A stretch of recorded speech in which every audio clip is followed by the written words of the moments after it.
Basically Shamuktala বাজার থেকে ঠিক বাঁদিক মানে হচ্ছে হাতিপোতা রাস্তায় একটুখানি এসেই এটা হাতিপোতা রাস্তা বেসিক্যালি। তো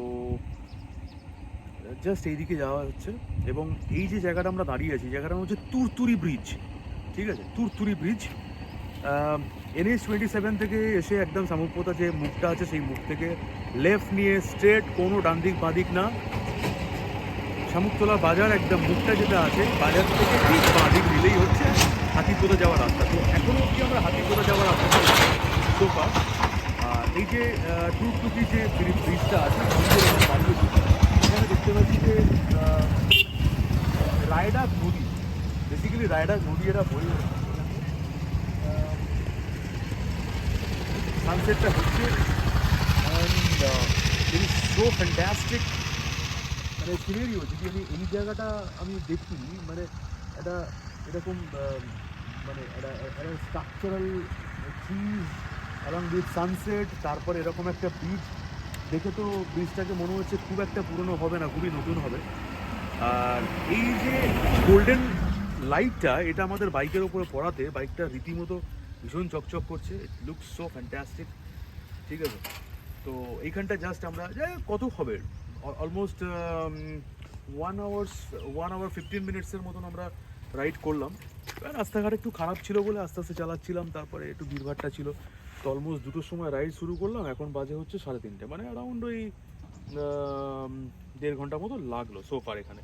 এখান থেকে আর 8 কিলোমিটার।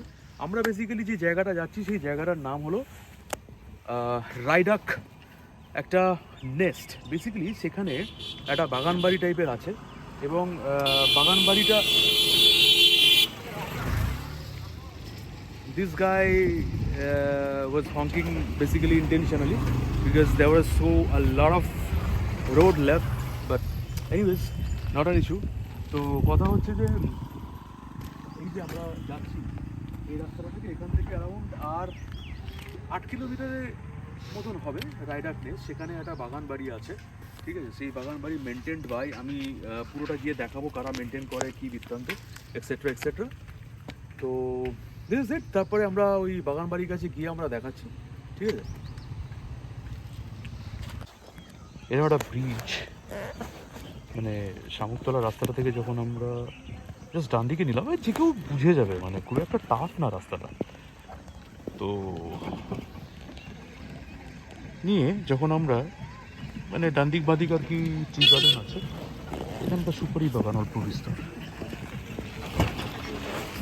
যাই হোক, এই গাড়িটা পেছন দিক দিয়ে আসছিল সেই কারণে আমি ভিডিওটাকে পজ করেছিলাম। যাই হোক, এবার কথা হলো যে এই যে রাস্তাটা এখান থেকে চলে গেছে এরকম একটা রাস্তা, বেসিক্যালি এগুলো টি স্ট্রিটের রাস্তা আর লোকাল মানে গ্রাম অঞ্চল, তো সেই কারণে একটু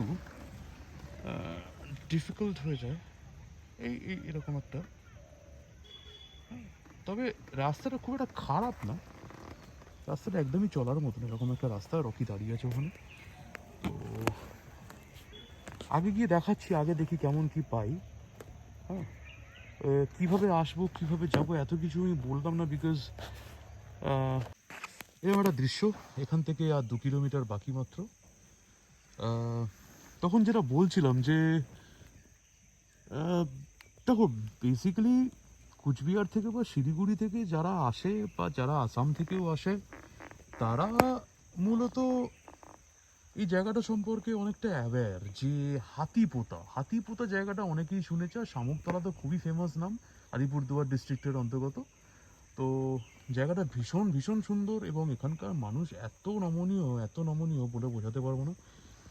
যাই হোক, তো এরকম একটা দৃশ্য, পুরো জঙ্গলের ভেতরে আমরা আছি। সো ফার এয়ারটেলের নেটওয়ার্ক কাজ করছে, রকিরও এয়ারটেল আছে, আমারও এয়ারটেল আছে। হ্যাঁ, তো কাজ করছে, আলোটাও ভীষণ সুন্দর, জঙ্গলটাও ভীষণ সুন্দর। তো সে কারণে কীভাবে আসলাম, কী বৃত্তান্ত, সেসবগুলো আর কিছু বলবো না। তবে হ্যাঁ, প্রত্যেকটা ভিডিও ডেসক্রিপশানে আমি ম্যাপ দিয়ে দেবো, তো সেটা ফলো রাখতে হবে, একটুখানি বলার। That's it. এই হচ্ছে পরিবেশ, তো এই এপিসোডটা এখানেই আমি কমপ্লিট করছি। অবভিয়াসলি জায়গাটা কেমন হবে, কি বৃত্তান্ত, পরের এপিসোডে আমি আরও বিস্তারিত দেখাবো। Till then bye, please subscribe to my channel.